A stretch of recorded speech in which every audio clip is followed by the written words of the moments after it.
She thought she was just confirming her details for a new, upgraded healthcare card. But 10 minutes later, her savings were completely drained, her identity was compromised, and thousands of dollars in fake medical bills started pouring into her mailbox. This is the true story of 70-year-old Linda. Medicare fraud is currently the #1 scam targeting seniors across America, robbing families and taxpayers of billions of dollars every single year. Let's dive right into this explainer to uncover the staggering reality behind this crisis, how it targets both individuals and the entire system, and most importantly, how we can stop it.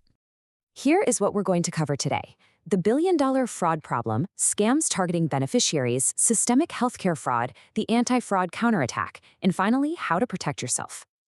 Section 1, the billion-dollar fraud problem. $60 billion. Just let that number sink in for a second.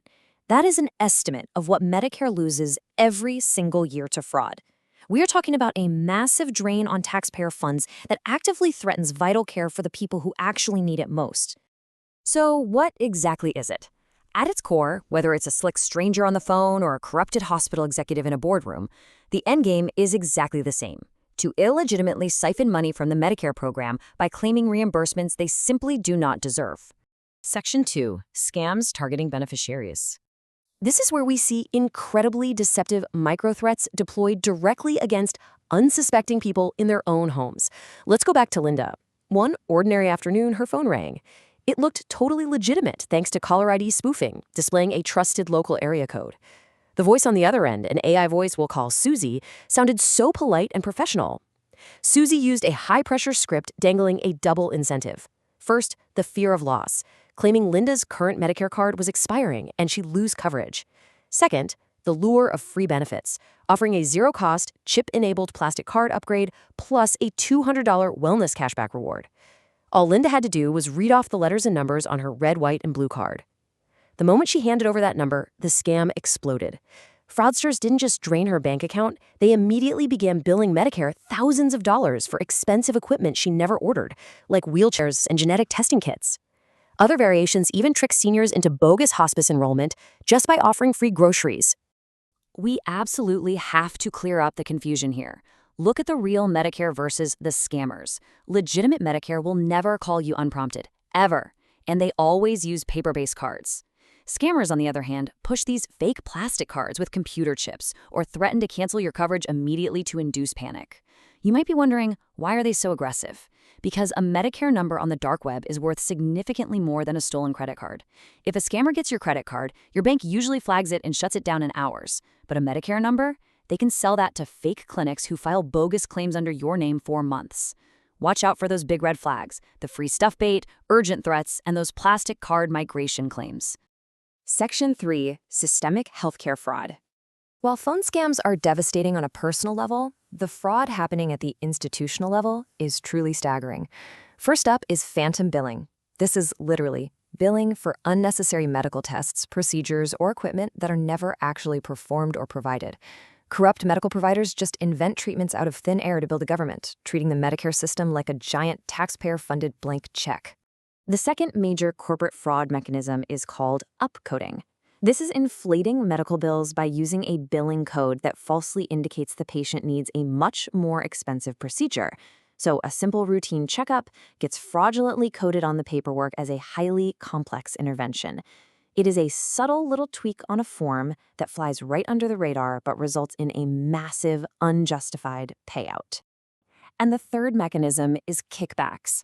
These are bribes given in exchange for patient referrals to specific providers, facilities, or drug manufacturers. It's an illegal practice where patients are basically treated like currency. They are traded between facilities or prescribed certain medications just so executives can collect a bribe. At that point, it has absolutely nothing to do with patient care. It's profit maximization at any cost. To put this into perspective, just look at the Philippus Formis case. $1.3 billion. That's how much was involved in fraudulent claims here. As Formis controlled a network of over 20 assisted living and nursing homes in Florida. He and his corrupt accomplices paid bribes for patient referrals and billed Medicare for totally fabricated procedures. But here is the most horrifying part. They actually prescribed narcotics to patients who were addicted to opioids. Why?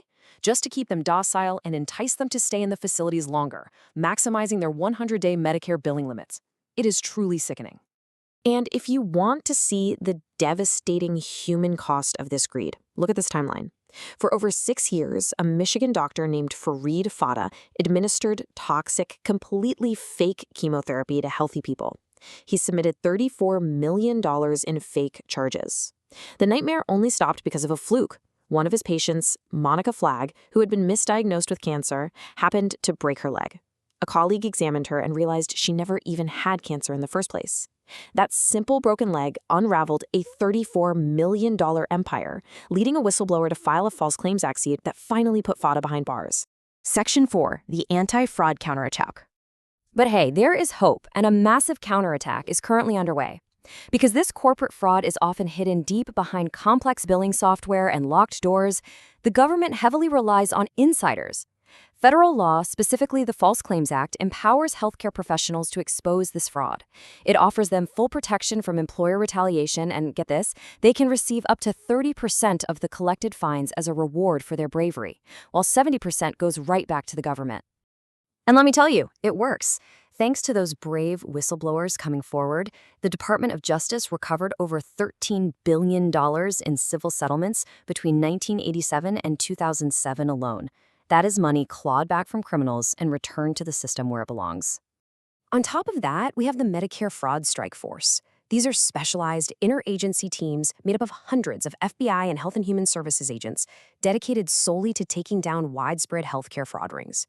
Backed by dedicated funding, they operate in hotspot cities, executing massive coordinated takedowns and arresting corrupt doctors, nurses, and executives by the dozens. Section 5. How to protect yourself. With billions of dollars on the line, let's look at exactly how you can protect your medical identity right now. First off, if you or a family member made the same mistake Linda did, do not panic and please do not feel ashamed. Scammers are professional manipulators. Just hang up immediately on unexpected, suspicious callers. Second, call 1-800-MEDICARE immediately to report the compromise so they can flag your account and issue a brand new card. Third, you must question and review all unexpected medical bills. Check your Medicare summary notice every time it arrives in the mail. If you see equipment you never got, report it. And finally, contact your bank to freeze accounts if you shared any details, and file a report at reportfraud.ftc.gov to help law enforcement track down these illegal call operations. So, I'll leave you with this question. Is your medical identity currently exposed? And what steps will you take today to secure it? Share this explainer with your parents, your grandparents, your neighbors, because a simple 2-minute conversation today is the absolute best defense we have against a multi-billion-dollar criminal empire. Thanks for tuning in, and stay safe out there.